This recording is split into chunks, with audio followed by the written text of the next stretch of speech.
So after magic systems, probably the most memorable thing in the fantasy genre are magical items. And some of my personal favorites that I collected are, the little Harry Potter wand that was technically my wife's.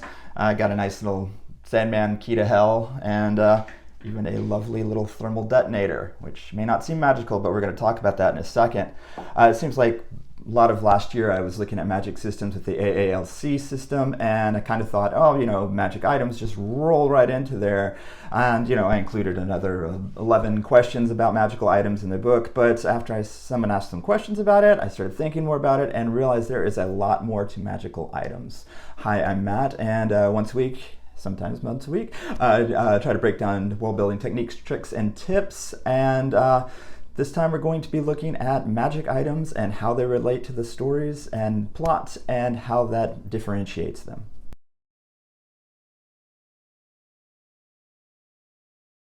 So as I said, magic items really aren't a part of the AALC magic system, but we're going to be taking a lot of concepts from it. By the way, AALC was how I look at magic systems, going from soft to the hardest, and it's worth a gander if you have a second to look it up. Then though the magic items aren't really the same, they still have a lot of parallels, and we're going to be drawing a lot of concepts from it. Specifically moving from soft magic to hard magic, that is Sanderson's, and the Sanderson sense, his first law of magic, that magic can resolve the conflict the more the audience understands the magic itself. Hopefully a video link is up in case you want to review Sanderson's laws.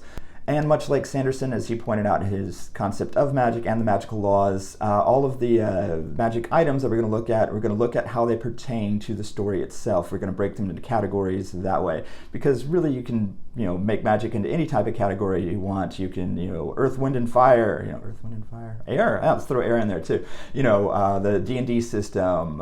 You can do all of those, and then how they do things. It's kind of breaking out. What they do, and then how strongly they do it kind of goes vertically. But that's, arbitrary. We are looking at it in the world building here as it pertains to stories, and so that's why we're going to look at it, how the magical items, and break them out as they pertain to the plot. Sanderson's first law, basically. So hopefully there's a nice infographic that I haven't made yet that is up on the wall. But there's our spectrum right there, 4 major types and a couple of subtypes within each one. First one, just like the AALC system, is window dressing. This is the softest of the soft. This is the stuff that makes the world seem more awesome, more wondrous, inspires awe, which, as I pointed out in the book, world building, exists in a lot of things. Like fantastical stuff exists in horror as well, but it's supposed to inspire a sense of horror, dread and that kind of thing, while opposed to magic and the impossible in fantasy is supposed to inspire awe. So these window dressing magical items, those are the ones that, make, oh wow, what a cool world. I really wish I could live there. And pretty much anything Harry Potter that is not, some of the later stuff we're going to discuss is a perfect example of window dressing.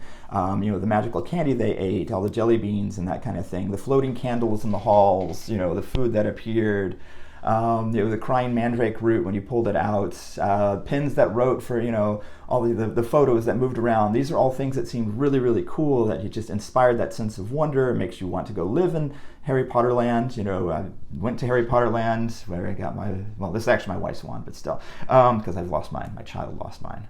And and those are the things they recreate in that world, is the sense of wonder stuff, the buildings, the wand shop, they give you a sense of place, and, individuates the, Anyways, it makes the world seem awesome, and that's the stuff that, really inspires us. And so, but they don't affect the plot. That's the thing about soft window dressing kind of magic items. They are there to, create a sense of environment, a sense of world, but they don't go any further than that. The rules are nebulous. You don't really know why the candles fly afloat, or how the candies got magical and get all those, because they're not explored, because they don't need to, because we don't need them to change anything about the plot itself. It just is window dressing.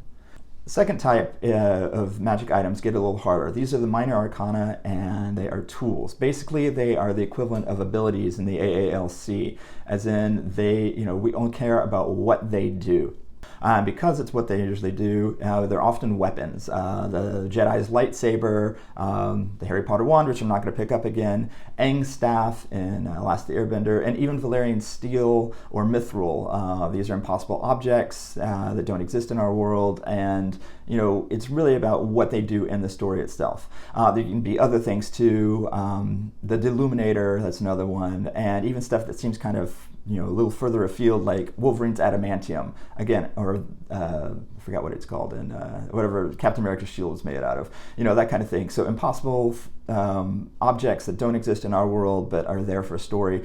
But usually, and this is the important part, for the minor arcana, they have a single purpose. Usually have a single purpose. Maybe they have a couple, but it's something easy to understand. Lightsaber, cuts through almost anything. Blocks weapons, hard to use.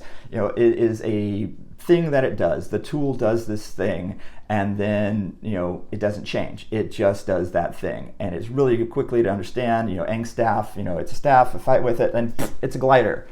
So this often because they do this one thing, they often kind of become the emblem of whoever's using it. Again, lightsaber or wand.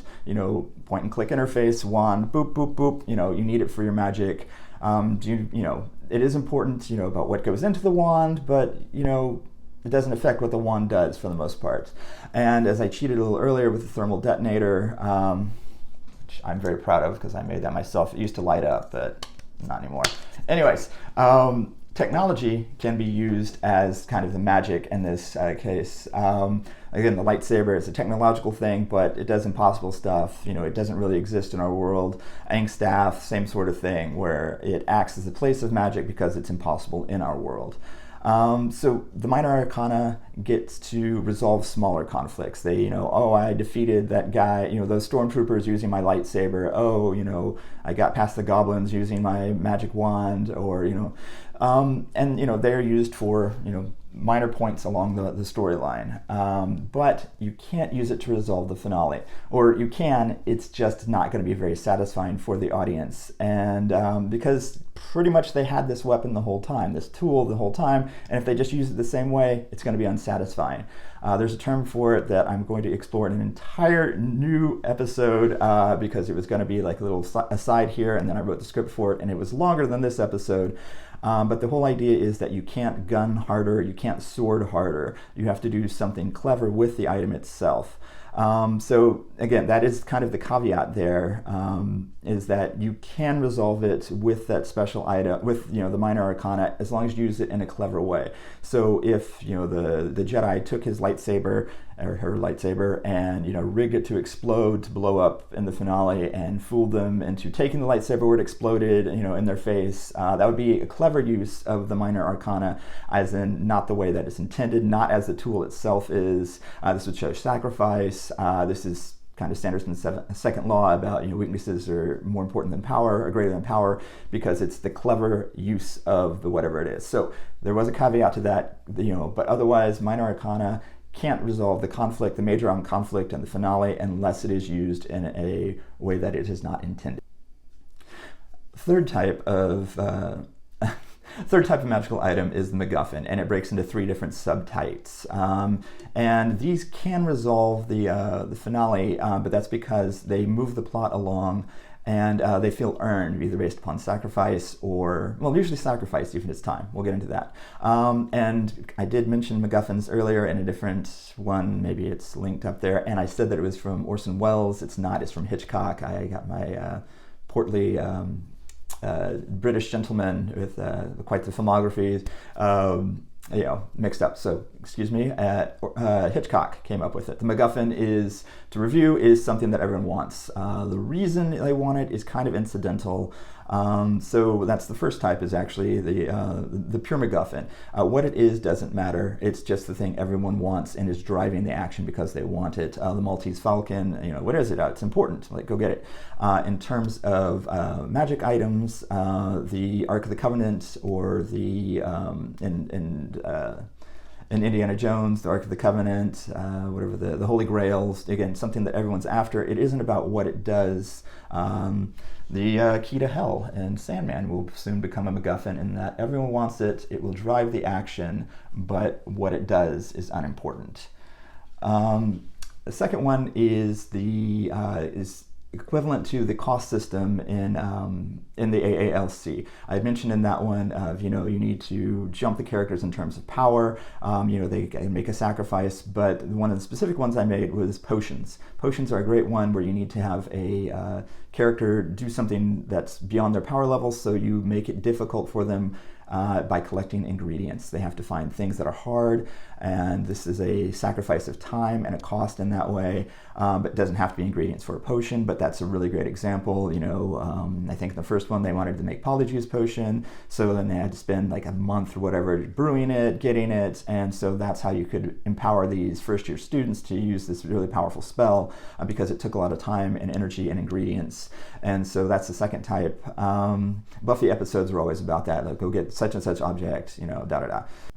And then there's the third type, which also is very good for Harry Potter, which is the weakness, the enemy weakness. Horcruxes or the Deathly Hallows are great examples of these. Is then you spend, most of the episode or, movie trying to get the things itself to destroy the enemy.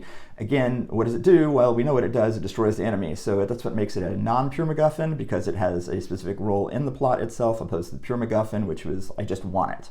This one was, I want it to destroy the enemy. Horcruxes, Deathly Hallows, but also the Infinity Stones are a great example. It is not about what the powers of the things themselves do, even though the Infinity Stones did have power, but how they defeat the bad guy. This means that it drives the story. It is the one of the main drivers of said story. Go get the Horcruxes, or go get the Infinity Stones. Fourth and final type is the Major Arcana. So I like the Minor Arcana, but major. Anyways, they resolve the plot.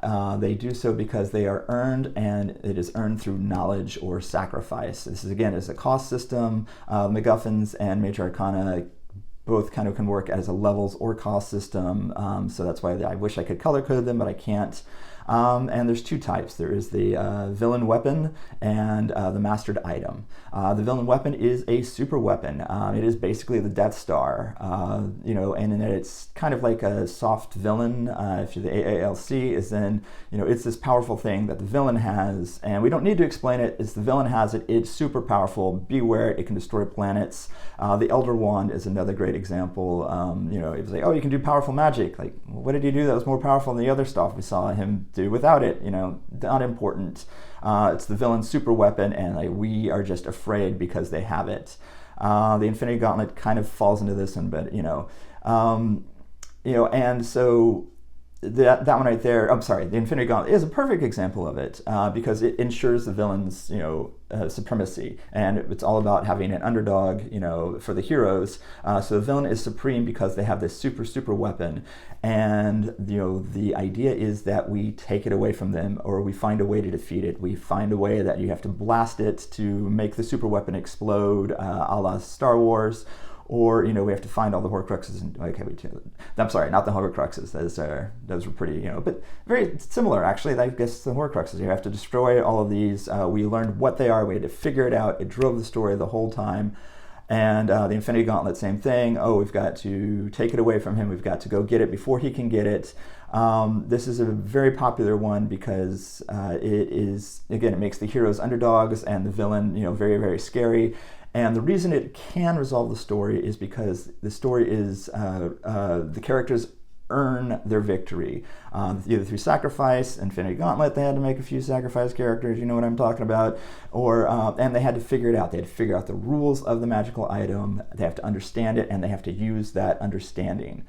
And that's why they have the edge over the enemy, and why they can defeat it using the enemy's own weapon, kind of thing. And the final one that I'm having to go quickly on because the baby just woke up is the mastered item. And this is something that's probably acquired early in the story, but the hero only figures it out over the course of the story. The Elf Stones was the first one that jumped to mind for me.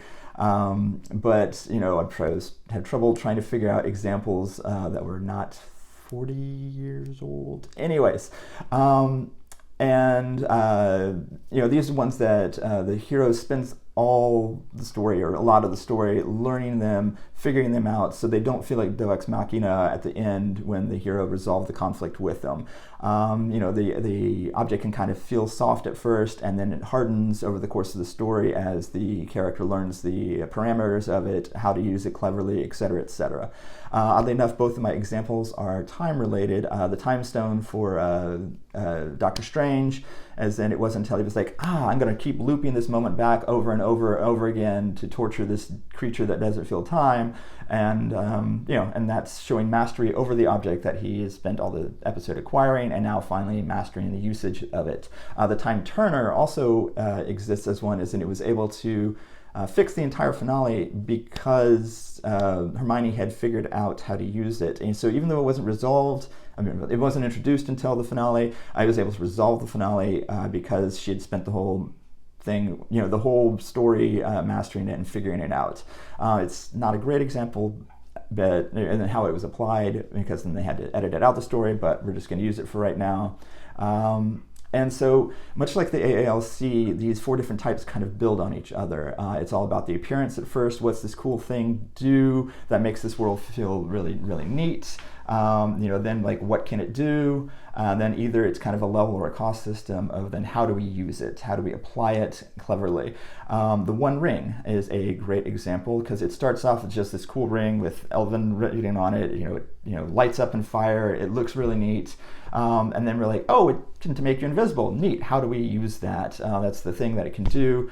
And then it moves on to the MacGuffin. Not only is everyone after it, but Frodo has to go take it and throw it into the Mount Doom, which is the driver for the whole story. So it's a MacGuffin now. It started off as very soft kind of window dressing, then like, neat, it turns invisible. Now it's a MacGuffin, and then it resolves the story because Frodo masters it and is able to get rid of it with a little help from Smeagol, Gollum, but he rejects it. So he has mastered it and is able to resolve the entire story by destroying Saruman, finding his weak point and exploiting it through knowledge and sacrifice on his own part. So again, it fills all of them on the spectrum, many, many different things, which is kind of the point of it, that it builds upon itself. It can be multiple things. The Infinity Gauntlet was the super weapon, and then they had to defeat it by going back and MacGuffining all the Infinity Stones, which had acted as MacGuffins earlier in the story, and as, the resolution as the time stone. So magic item can be a lot of things, and it's just really good to know what it is and, what it is you're aiming for in terms of your story, so that you can design your item around it, or use your item that you've already designed properly in the story. Because as in the next episode, it's going to be about the minor arcana and looking at Obi-Wan and versus Vader and their lightsaber battles, and about how it works in the first trilogy and how it doesn't, because they just kind of gunned and sorted harder. And so I hope you will stick around for that video, and I hope you enjoyed this one on magic items, and I hope you can use them to build some better worlds.